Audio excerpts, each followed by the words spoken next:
Good evening and welcome to another edition of Centered to the Left. My name is Storm Waters. I am an Earth First activist with Cold Mountain Cold Rivers here in Missoula, as well as a number of other environmental, eco-Indigenous, and human rights organizations. Tonight's topic here on Centered to the Left is going to be Native intelligence and eco-Indigenous issues. This is something that I spend a considerable amount of my time working with. I operate in this realm considerably. It is unfortunate that we do not have any Indigenous people on this particular edition to talk about this with us, so I am going to do the best I can as a rather poor but functioning substitute. Hopefully in the future we will see Indigenous people and other people on the Centered to the Left program to bring us more of these kinds of subjects, more of this kind of subject matter. I think they would do a much better job than I would.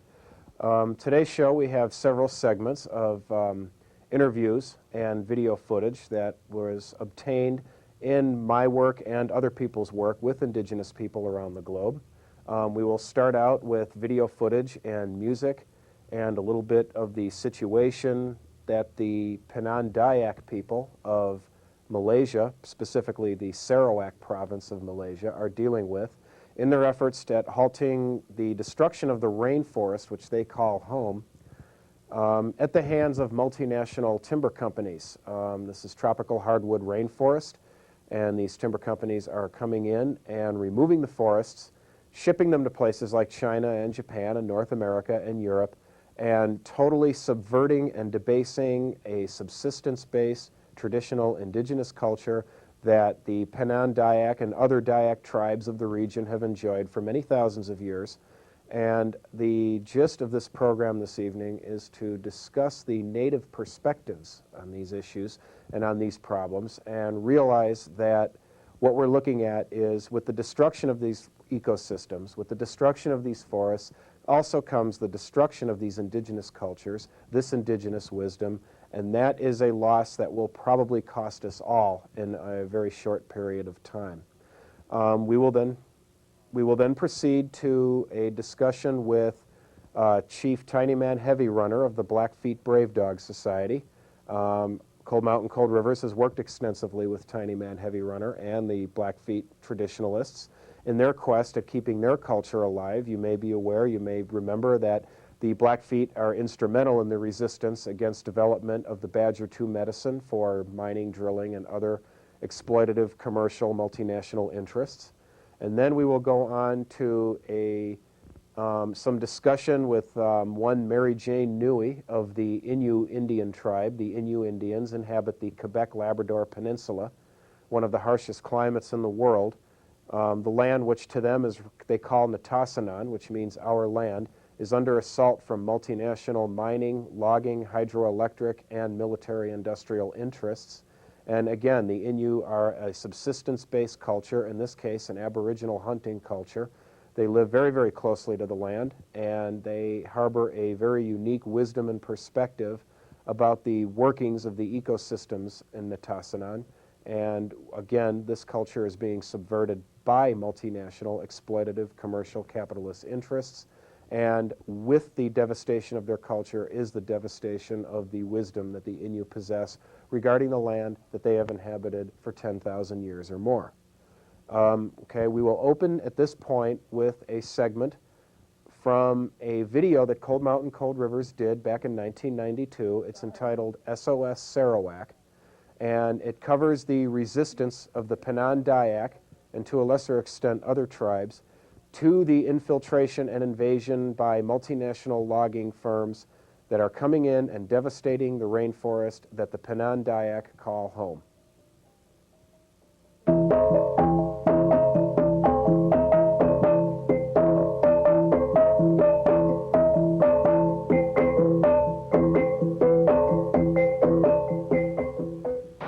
What can I tell you that you do not know? That sitting here, home in Montana after 2 years away, Borneo is a dream of green, of insects honking like car horns, of rain like cataracts, of beautiful people who put a hand into yours as if placing the world's last butterfly, fallen and dazed, back on a leaf. that these people once hunted heads and so were famous, that head hunting is irrelevant now and will not be mentioned again, that their land is being taken away bit by bit, the length and breadth of Sarawak, North Borneo, that their rainforest, the oldest in the world, is being cut, that they stand in feathered hats, earlobes stretched to the breasts, spears and blowpipes in hand in front of Japanese bulldozers. May I tell you that right now on foot-polished hardwood porches far upriver, the richest of countries is sitting down face to face with some of the last traditional tribal people on earth. That we, the consumers of this earth, are tearing the trees and vines from around their houses, that they do not want this. That at this moment, one timber camp in the Barham is taking out $3.6 million a month of timber and paying for that privilege about 1% or $1.35 to each native of that district. That most of the timber goes to Japan, much of it to plywood forms for concrete, which are thrown away after 2 uses. That the forest will be gone in 7 to 10 years. That the government and companies have no thought for tomorrow in Sarawak. Although Mitsubishi is looking now towards Chile and New Zealand, and last year they bought extensive concessions in Alberta, Canada.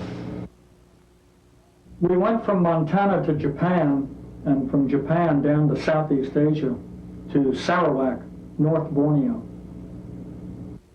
Borneo is the 3rd largest island on Earth, in the middle of the South China Sea, north of Australia, south of Vietnam. Sarawak on the north coast is the largest state of Malaysia. It has 1.7 million people, 45% native, 30% Chinese, 20% Malay. The situation in Sarawak is heartbreaking because it's just a matter of greed. Very simple. There are not a lot of landless poor. It's not like Africa and Brazil. There are only 1.7 million people in the country, and there's room enough for the people. It's just a matter of greed. The chief ministers are handing out the timber concessions to local Chinese companies. They're being funded, financed by Japanese banks in Tokyo. The money is not going back into the state coffers to fund development. In Sarawak, it's going into private bank accounts in Hong Kong. So first of all, it's not a complicated tragedy. The natives who are suffering all of the damage from the cutting are getting none of the benefits. That's another reason it's a heartbreaking situation. Let's consider the situation right now upriver in the Barham in North Sarawak.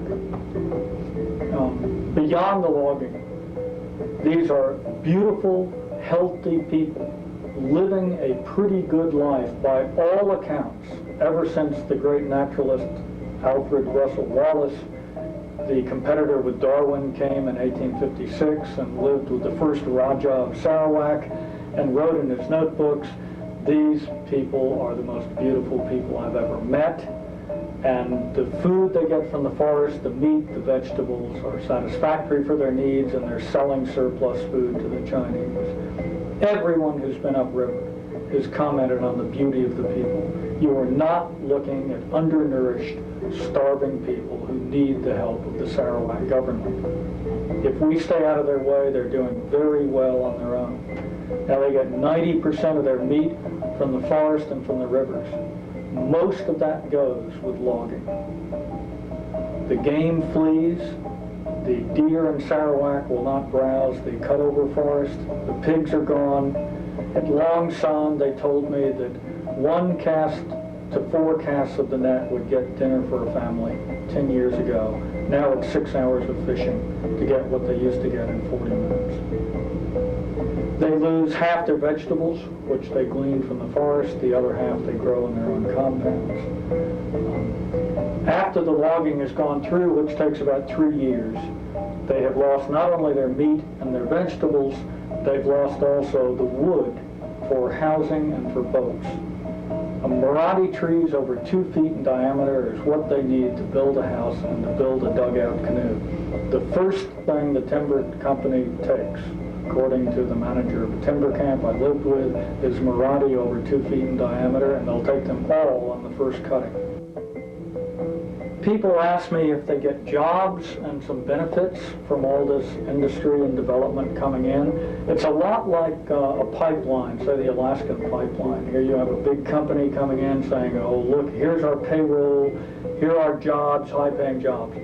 But in fact, of course, the guys with the high-paying jobs are from Tulsa, Oklahoma, and came up with a pipeline company. And the few people they hire from a local village they're moving through are doing low-end work for a short period of time. It's exactly the same in Sarawak. The timber company comes in and says, we have a big payroll, we pay well, we have a lot of jobs. It's true, those jobs are already filled by permanent workers, most of them from the Iban tribe and from another section of Sarawak, who have come up the Barren with the timber company. A small longhouse of 200 to 300 people may have 2 to 3 boys working for the 3 years the timber company is going through. A large longhouse like Long Son, 1,000 people, may have 10 boys working, and mainly at the low-end jobs. Longanop right now is the edge of logging. Sampling timber is moving through their lands for the first time, right above them on the ridge, and they are blockading the roads and have been over a period of a year, on and on. And the manager of the camp they're blockading said to me, he said, no, they don't want money. They've made that clear. They want us to stay out of their forest. Now, Longanop is, their woods, their forest is worth about $500,000 a month in gross take for the 3 years the company will move through. That is, if you take the amount of land they've got and the amount of acres and how much the company is getting per acre, their territory is worth about $500,000 a month. Or is nearly as we can figure about $100,000 a month pure profit for salmon timber. 500,000 gross, 100,000 pure profit. Okay. The natives in Longanop are being paid $1.35 a month for having their forest cut. But the headman is getting $115 a month in bribes.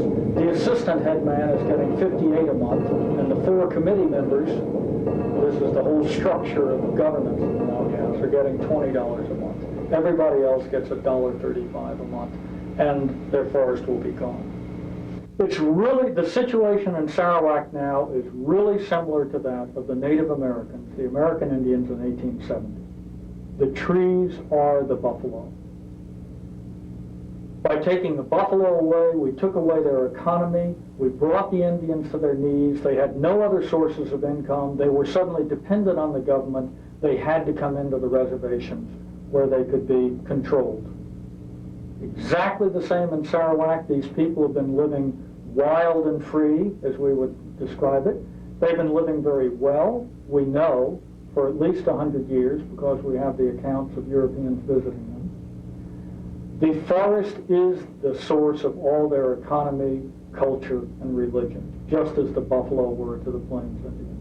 We are taking away the trees, and that will bring them to their knees. They will have to be in a cash economy, in a cash world. They will be under the control of the government, and indeed they'll be on the welfare rolls of the government. And they will have no way of producing cash in a cash economy, especially since Sarawak is not modernizing.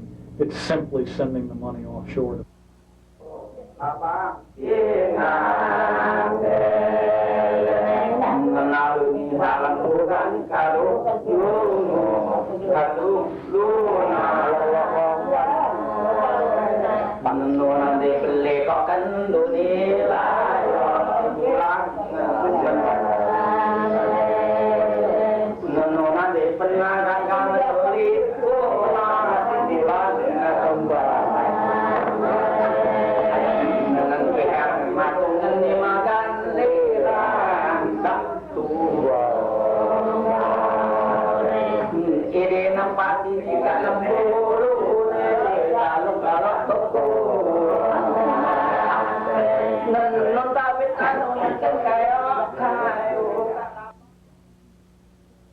Dayak tribes such as the Aban, Barawan, Panan, Kilabit, and Kenya have actively resisted the intrusion of the logging companies into their forests.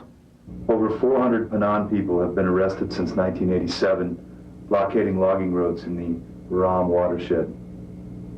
82 Panan were imprisoned in 1989 for 2.5 months at Banjara Pusat Miri. In June 1991, there were over 500 natives blockading at Longajan, despite threats from the police and army to dismantle the blockades. In addition, 8 natives from the Aban and Bukatan tribes from the Tatao area were sentenced in August to serve terms between 6 and 9 months at Miri Prison. The irony is that they were convicted on a criminal intimidation charge, a crime that surely the logging companies are guilty of, instead of these 8 men who leave dependent families to suffer and face the onslaught of the timber company. Welcome back to the MCAT studio. Again, my name is Storm. I am an Earth First activist with Cold Mountain, Cold Rivers here in Missoula, a guerrilla video collective that assembles low-budget, professional quality videos that deal with eco-Indigenous, human rights, and environmental issues. What you just watched was a segment from an older video Cold Mountain, Cold Rivers did. In fact, it was back in 1992 when that video was produced. It's entitled SOS Sarawak. And as you just saw, you witnessed a very, very poignant resistance on the part of the Penan Dayak people of the Sarawak province of Malaysia to multinational corporate devastation of the rainforest with which they call home. Let us bear in mind that that particular rainforest is a very, very unique ecosystem. There's no other place like it in the entire world. No other rainforest anywhere else in the world, anywhere else in the region, is going to be identical to that particular rainforest. That particular ecosystem is unique, and nobody understands it, nobody recognizes it, nobody realizes that ecosystem as well as the people who live there, namely the Penan Dayak. The Penan Dayak have lived a very, very happy, healthy, sustainable lifestyle there for many thousands of years. As you saw, as the initial explorers and anthropologists who interacted with the Dayak found out that these are very, very healthy people. They're very, very happy people. The forest sustains them, and they recognize better than anybody else in the world the inner workings of the ecology of that rainforest in Sarawak, Malaysia. Okay? It should be apparent to everybody that there's a wisdom within Dayak culture, a wisdom among the Dayak people based in their traditions that nobody else on earth possesses. And as these multinational corporations go in there, under the guise of development and under the alleged auspices of providing jobs for what we are supposed to believe is a poor, destitute population, they are subverting the Dayak culture, the Penan Dayak culture, in their efforts at destroying the rainforest to ship it off, export it elsewhere for nothing but profit. Okay? Capitalism is not good for native intelligence, native cultures. Capitalism is not good for humanity because the wisdom inherent in these cultures is something that all of humanity benefits from. Quite a few people have heard the story that came out of Malaysia of a particular tree that the local natives regarded as sacred. The logging companies came in, the natives told them, do not cut this particular tree because it is sacred. Some samples from the tree were taken, research was done in a laboratory, and it turned out that there was an enzyme in this tree, I believe it was in the bark if I'm not mistaken, that was hostile to and destructive toward the AIDS virus. When they went back to find this tree again, it had been cut down.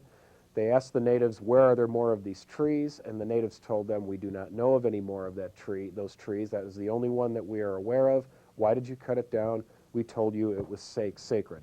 Okay? It is very, very apparent to anybody that's paying attention that people who live in these places understand things about those places that nobody else will. Who knows what cures for diseases or what food sources lie and that reside in these pristine ecosystems that humanity ultimately would not benefit from, okay? We know nothing about what possible diseases could be harbored within some of these rainforests and some of these other ecosystems that could be turned loose if we allow industrial exploitation to go in and turn these places inside out, okay? So, I spent several years in the late 1980s as a Peace Corps volunteer in West Africa, And I was teaching at a college there. I taught at the university level. Having a background in atmospheric science and meteorology, I not only taught courses in meteorology and climatology, I went over there with a keen interest in the meteorology and the climatology associated with the tropics, particularly tropical West Africa, which is where I was spending my time. I was in Sierra Leone, a little tiny country in the southwestern tip of the bulge of Africa, about 8 degrees north of the equator, halfway in between, or directly in between Guinea and Liberia. There are about 14 or 15 tribal groups represented in Sierra Leone, most of them rather poorly represented, I might add. And when when school was not in session and I was not teaching at the university, I spent a considerable amount of time traveling into the bush, the rainforests, the savannas, the drier forests, and I interacted with a lot of native people in their villages, in some pretty remote places. And one of the experiences that struck me the most and struck me the hardest was one of the experiences that got me involved in environmental activism, particularly from an indigenous perspective. And it had to do with the questions that I was posing to village elders in the upcountry villages regarding the weather and the climate and how things were different. Because already the subject of global warming among scientists was a hot topic, and I wanted to know if the people who lived in these places had any perspectives on things like that. And I found some I got some very, very stunning news for my efforts. A number of elders living in these villages had told me stories about how the nature of the rainfall patterns was changing. The nature of the rainfall. The rain comes in a certain season in Sierra Leone, primarily between the months of May and November. That's the rainy season. You can get an occasional but very rare rain during the dry season. The rainy season usually starts in late April or May, and it generally winds down in late October or November. These patterns have been shifting. The rains have come later. The rains have ended earlier in some places. In other places, the rains have come earlier and the rains have stayed around later. Some parts of the country, primarily the northern half of the country, is seeing a decrease in overall rainfall during the rainy season.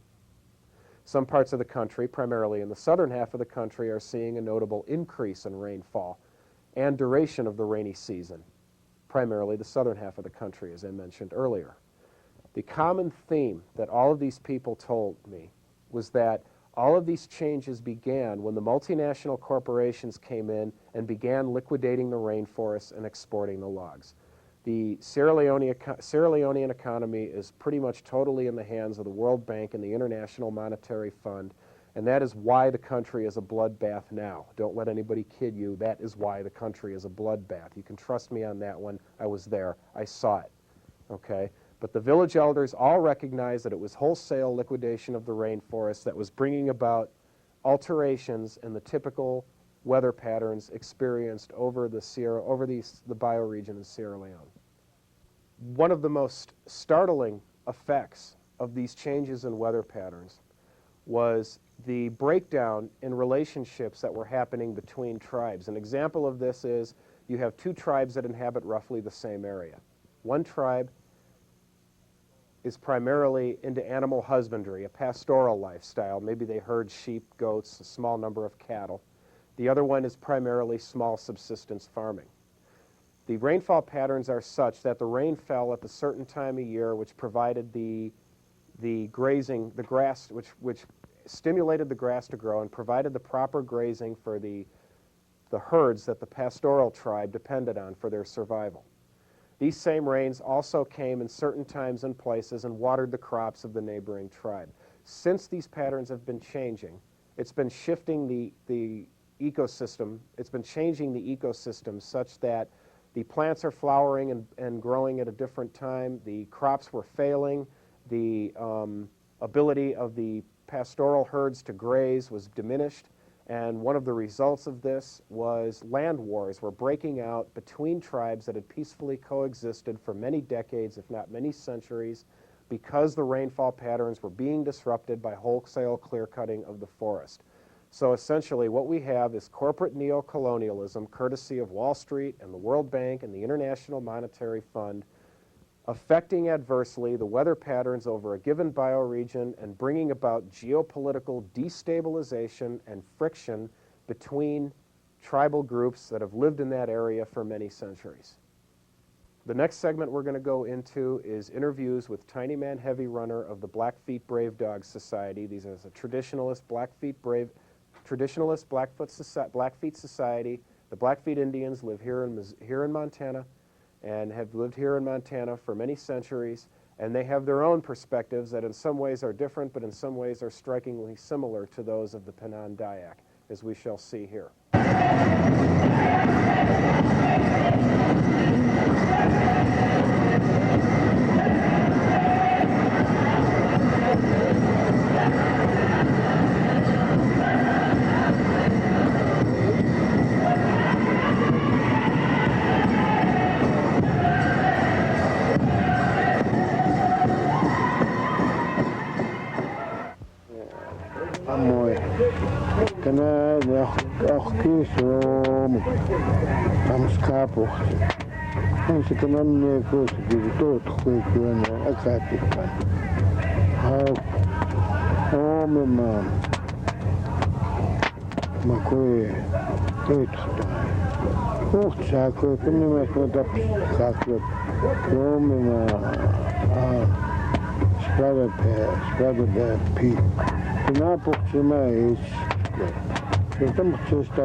Canadian line.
Naki kai Christian mistakisi ostua nakita kistapu tapo kana nakita kuitapi ki kuta isu kistapi hamuskatu tuyoka mi mistakis mata kuisti tuoa ka auto yaskut kai كن خاتم مستطوعات مخنوع تيسا كخنوع تيسا كاكي تاباب كاكي تاسا سكوكي أما بيتوك سكوكي وخلاك تويتشي سوكي كاكي تامي إيسا سكوكي كاما ماذا كتتخكوتي بستابايلو ميكوبا تيكا كيوبي Kertsikaakiakos. Paktakko nääponista pikka muutama. Katsokaa pyöt. Kemikkaa puikka maaksi. Maakitaan se on mitä pakkinekitski myönnitsiskoo. Tommakita pyöt. Katsokaa pyöt. Mäkin tunnetaan. Kaukistuksen määni etään. Anna maailman sitä itäpiä inni kuin. Haukin nyt on mennään, niin hakstamak on inni tai matak. Tämmöisen okse päätä piifinnan. Minnissäkin mua ja aamue. Sitä kovispinnan mistäkin.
Okay, we're back in the MCAT studio again. My name is Storm. The video footage that you just watched was from another Cold Mountain, Cold Rivers video that came out in 1993. It's entitled Crying Out for Survival, the Blackfeet Indians of Montana. And you just heard testimony from Chief Tiny Man Heavy Runner of the Blackfeet Brave Dog Society, a traditionalist Blackfeet society, secret society that works to uphold and maintain the traditional Blackfeet culture. And the Blackfeet have a very, very close close relationship with the land around them. The Blackfeet are instrumental in the resistance to fossil fuel drilling and the Badger 2 medicine, and they're very instrumental in the wilderness preservation efforts in Montana, particularly where sacred sites are concerned. And Cold Mountain, Cold Rivers has done quite a bit of work with the Blackfeet, particularly with the Brave Dog Society, Tiny Man, and the people that he works with. And I want to mention that one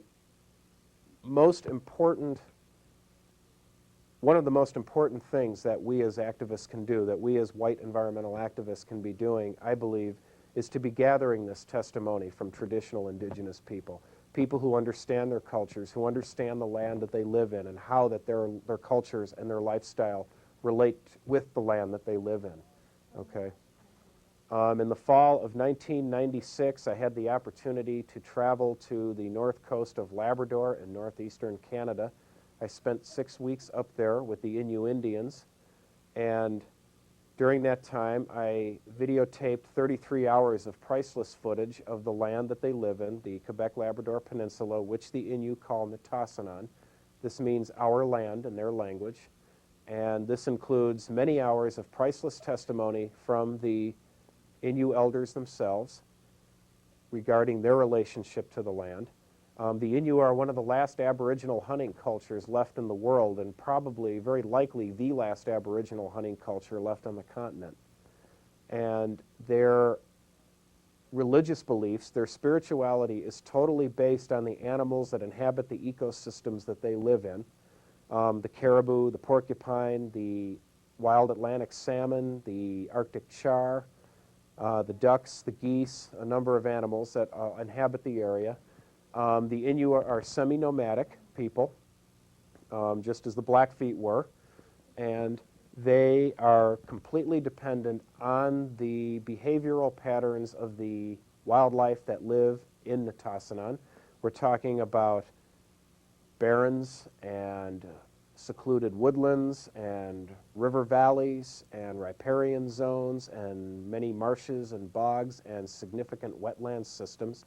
Nitassinan is nearly 40% water. It has been under assault since the middle of this century by mining, logging, hydroelectric, and military interests. The military interests specifically represented by NATO, the North Atlantic Treaty Organization, which has been conducting very, very destructive low-level flyovers over Nitassinan. This is ostensibly part of the North American air defense system to protect us under a Cold War scenario. The Cold War has been dead for quite some time now, yet this military activity has increased. This activity, the mining, the logging, the hydroelectric work, the flyovers and such, has had a direct and detrimental impact on the wildlife and the ecosystems in Nitassinan. This has had a devastating effect on the Innu people and their culture. There is a very, very destructive effort at assimilating the Innu into the white Western mainstream way of doing things. They are not at all congruent with it.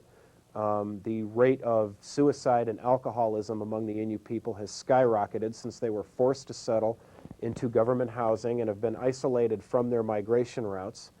And you will see a segment where one of the traditional Innu elders discusses the relationship that these people share with the animals in Nitassinan and how their culture is so heavily dependent upon that.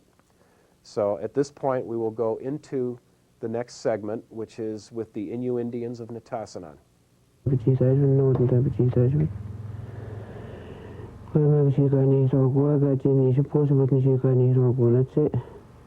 Kapuses näissä kävikusakani suunnat.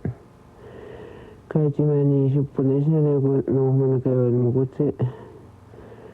Kun näistä niistä miettii näisivän saavat joka mukutti ovuisi että mukana niisin niin näisivän. Ja kun tiedämme niissä tiiveettä suomissa muut nuhmana niisenä niistä osana. Käy niistä pesänä säkkäisiä sinä voitte mukkua uudenti kautta pääsemäkämpäs. Kun mukana tässä mennä osaavana. Kun montasin enemmän käyttöä aina kreppejä suukka. Kun saa päästä kun päästämään peituasioiden, kun tiedän tässä mennä niin saavana. Käyn päästä oopant niin vai siihen, että kun saa päästä kun helposti mennä niin saavana. No ittiin kun näin niin saa voi nähti, kaisukaan mennä kun nähti. Mistä että kun mennä niin saavana käy peituasioiden, käy päästä suunnit muut nohon. Kun voin amoi siis ja mä käsitin se kun niistä tautuneita kun mukana miettii näin. Ja kun nähdä. Vettä kun muut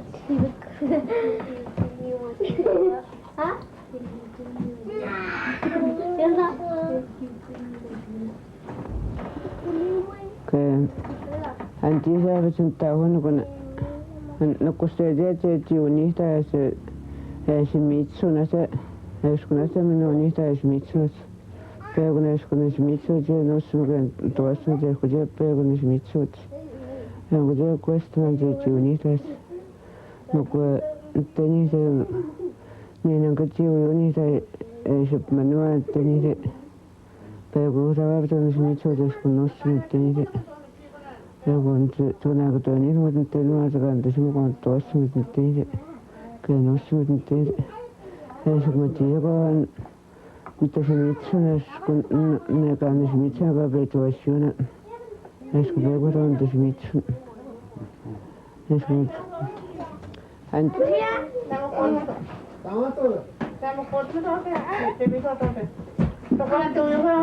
No more.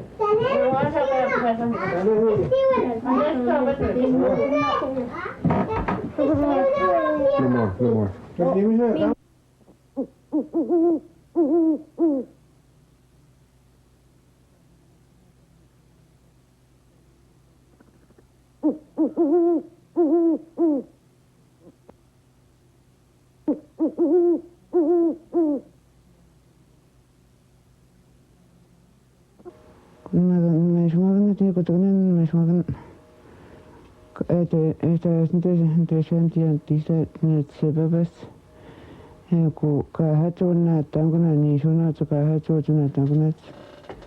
Tässä näyttää peittuasioit omassa mamman punisipin.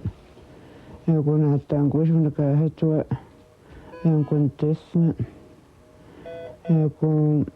Ja kun te puhutaan kahden että näyttää pestoa.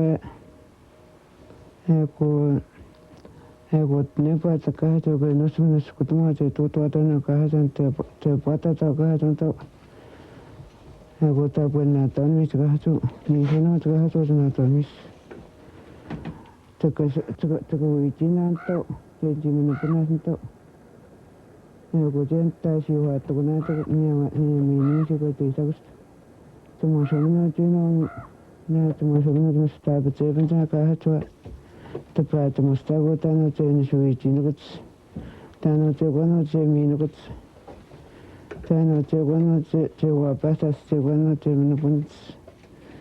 Ja kun tämä voi näistä on näyttää kun ne kahden. Se ei saa mitään peitin tämä vaisuunan mistä saatte puhutaan niin kahden kautta päättämät niin. Ja kun niin kun tuossa on ja kun se on tuossa kun nuo pääsemään kan sitten puhutaan. Ja kun puhuisit tuohtaan kun nostamukään tanssi niin suotin tanssit puhuisit kun ei mennä punetta tapoi. Missä ei mennä punisun tekona.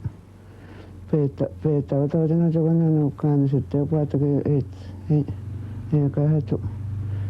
Kyllä minua kaikista kun sen näpä kun minä teen nostaa mitään suhdet minä teen tässä puhutaan kahden minä teen nuo päästämään.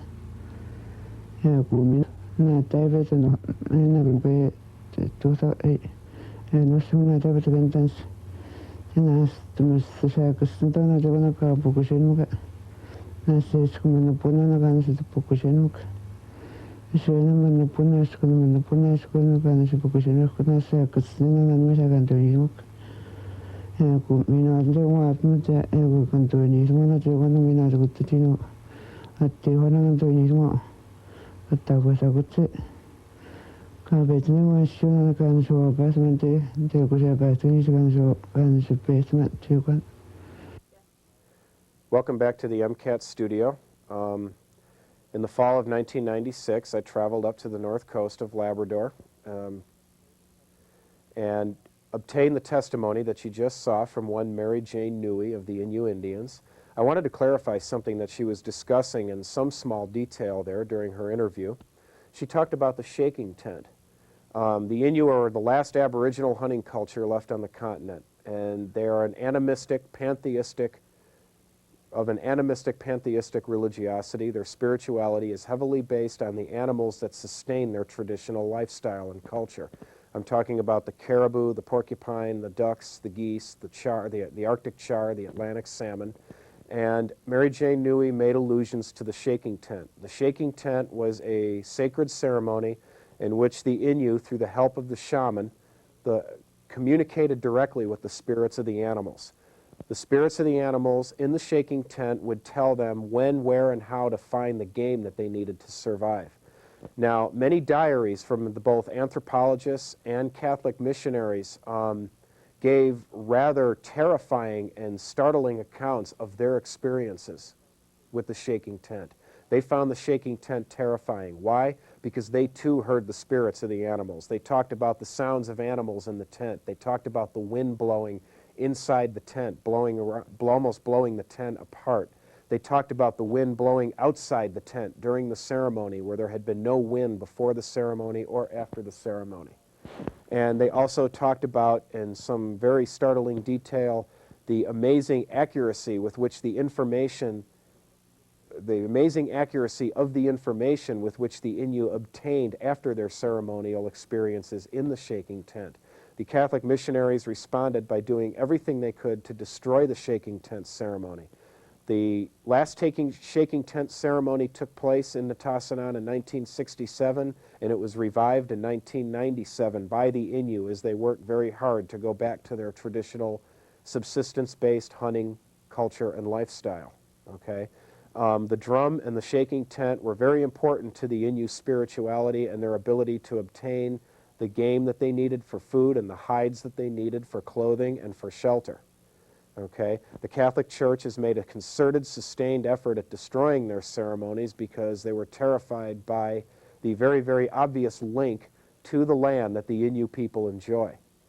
And it is this link to the land that nobody can afford to lose. The Innu are desperately trying to hang on to their culture. They know things about Nitassinan that nobody else in the world knows. They claim, they swear up and down that if Hydro-Quebec succeeds in damming up the entire Quebec-Labrador Peninsula, which is part of Hydro-Quebec's game plan, that global catastrophe will result. It is nearly 40% water in Nitassinan. 14% of the world's freshwater reserves are in the Quebec-Labrador Peninsula.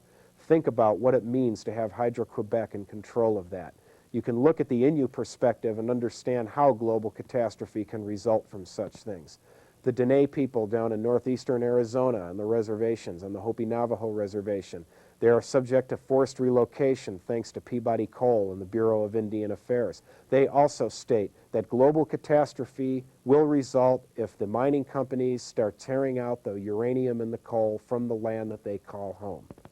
It's very, very apparent that we cannot just go into these places, commodify all the natural resources, turn the land inside out, and trash the ecosystems for the sake of pure profit when you have cultures that have inhabited those places for thousands of years telling us that there's absolute catastrophe to be doing this. Traditional Western capitalistic policy has been to destroy any and all who get in the way of these exploitative policies. Genocide isn't just taking place in Iraq. It isn't just taking place in Kosovo and in Bosnia-Herzegovina. Genocide has been taking place on this continent for 500 years. It has been taking place on the African continent for every bit of 500 years. It has been taking place on the Pacific Islands in Southeast Asia for every bit of 400 or 500 years.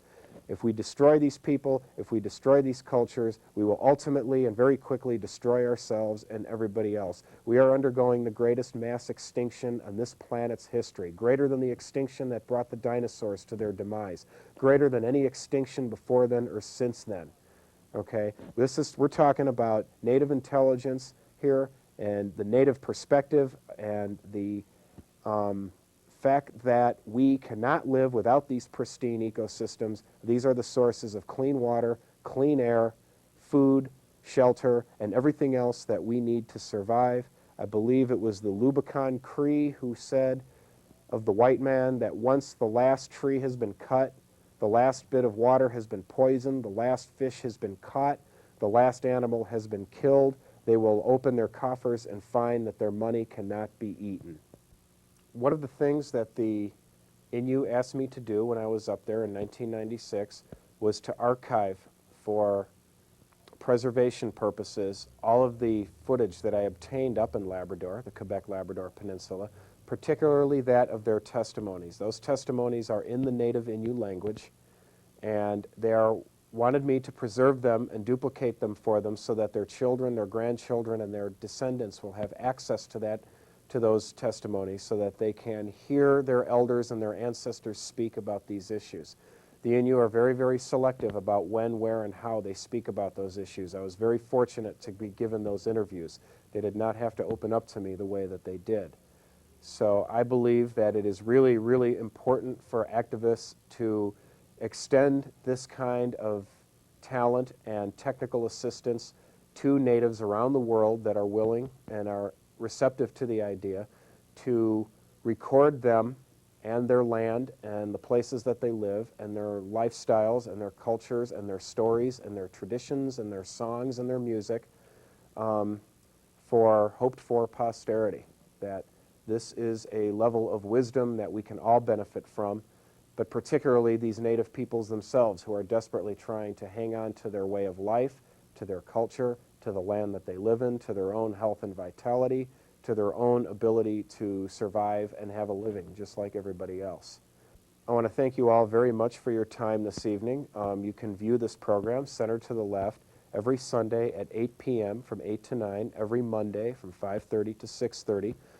The Monday 5:30 to 6:30 slot is a repeat of the Sunday night from 8 to 9 slot. And we hope you will tune in again next week, Sunday at 8 o'clock, or again on Monday at 5:30 for another installment of Center to the Left. Thank you very much.